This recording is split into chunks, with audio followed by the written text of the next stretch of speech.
Ghouls and Ghosts takes place 3 years after the original game. The game just so happened to come out 3 years later as well.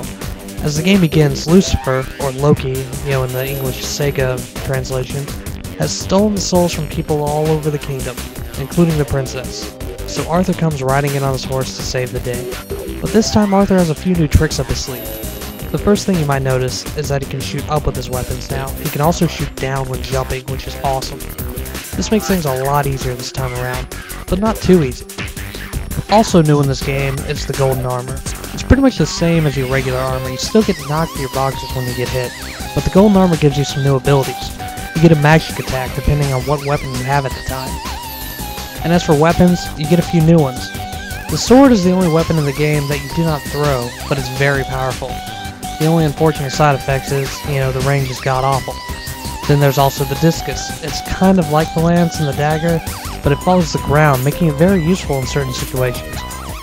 But for the end of the game, instead of a shield or a cross, you get the Psycho Cannon, which looks to me a little bit like a Hadouken.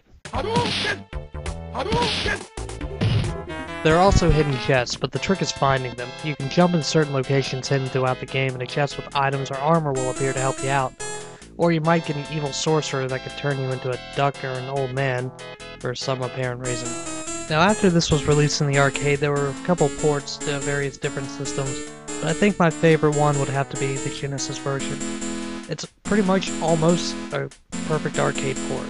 Okay, so we've got 6 new areas to go through, starting off in the graveyard again. See a pattern here? The design is really not that different from the original, but then again, what sequel is? One thing you will notice at the end of level 1 is that the bosses are a lot bigger. The stages are a little bit longer, but the controls are a lot better. There is a lot of variety in the level design this time around, my favorite being level 3, where you start off on an elevator-like platform that keeps rising while you're trying to kill all the enemies around you.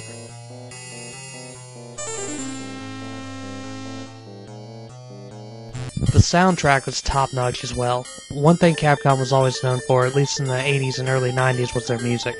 Although I love the Genesis, I was never a big fan of their sound processor. But this game seemed to make good use of it. It was almost arcade perfect. With all the upgrades aside though, this game was very similar to the original, mostly due to the fact that once you beat the last level you were greeted with a message, this time saying that you must start the game over again to get a new weapon to beat the final boss.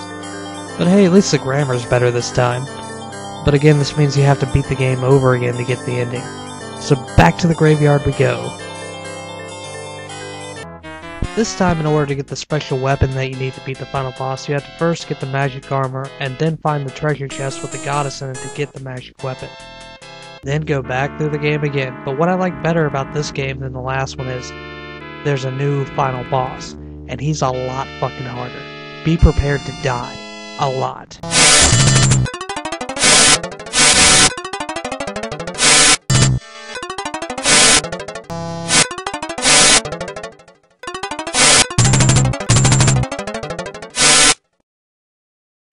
Now once you're able to beat him, you're finally greeted with an ending which is much more satisfying than the original.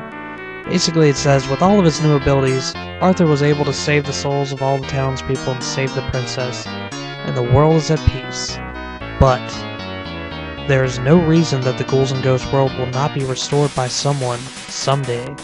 Is Arthur's battle truly over? Now to me that ending was much better than the first. I mean, I love the fact that it ends on a downer. Yeah, you save the world, but it can happen again someday. And as we all know, Arthur's battle was not truly over.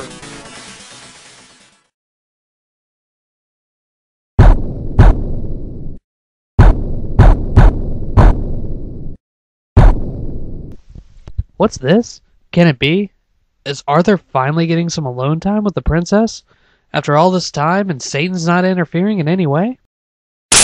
Oh shit, here we go again.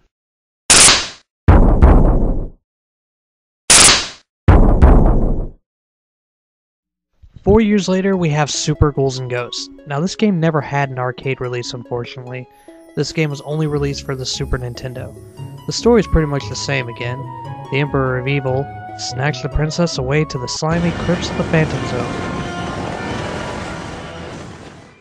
The Ghoul Realm has revived, and the creatures of the undead haunt the land. Same old story. You gotta hand it to Arthur though, I mean, if my girlfriend was just kidnapped by demons one time, I'd probably just be like, fuck it and get a new girlfriend.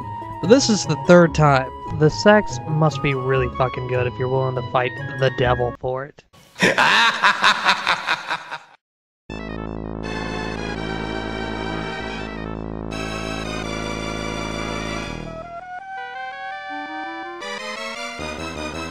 There are a few changes to the gameplay again. For one, we have some new armor. We've got the bronze and the gold armor. The bronze looks more like green armor to me, but anyways. When you get the green armor, the weapon you have gets a little bit stronger. When we have the gold armor, you have the stronger weapon, plus you get the magic attack upgrades from the last game.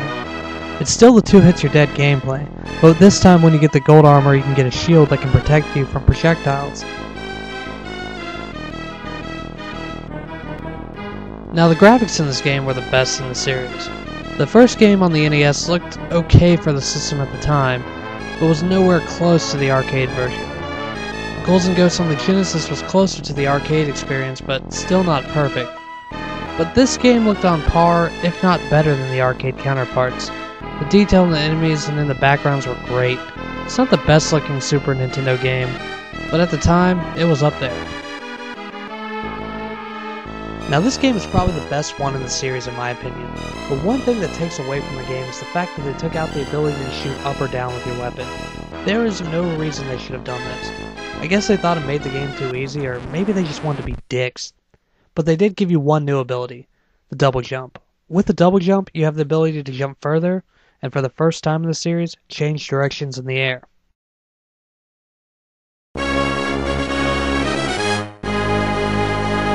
Alright, let's get started with the first level in the game. Oh shit, it's a graveyard. So yeah, there's not a lot of innovation in this game, but the levels are a lot longer, and there's even more variety. You've got a ghost ship, fire level, not quite sure how to describe the 4th level, but it's fucking awesome. An ice level, and a few castle levels. This game does seem to be a tad bit harder than the last one, but still not as hard as the first game.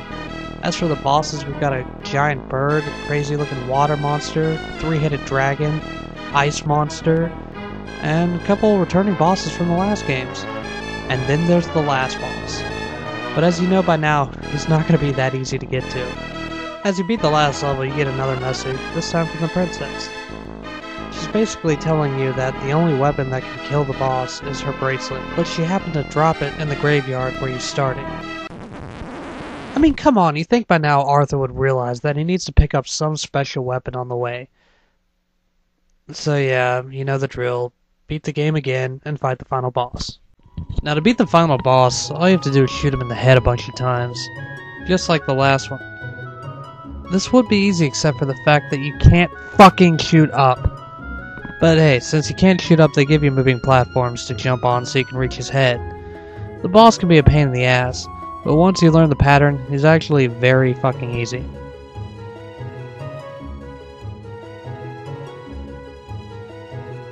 But we are again greeted with the end question mark? Was this truly the end of the series? Well, no, not really. I mean, there are a couple games linked to the Ghost N Goblins series. Gargoyle's Quest, for example, for the Game Boy, had 2 sequels. Maximo for the PS2, it also had a sequel. And there are also a few remakes of Ghost N Goblins for various other systems like the Wonder Swan, and it's even available on most cell phones now. But it would be another 15 years until we got an official sequel to Super Ghouls and Ghosts. But I think we'll get to that on another time. I hope you enjoyed our look back at this amazing series. I've been your host, Chris Baker, and this has been Legends.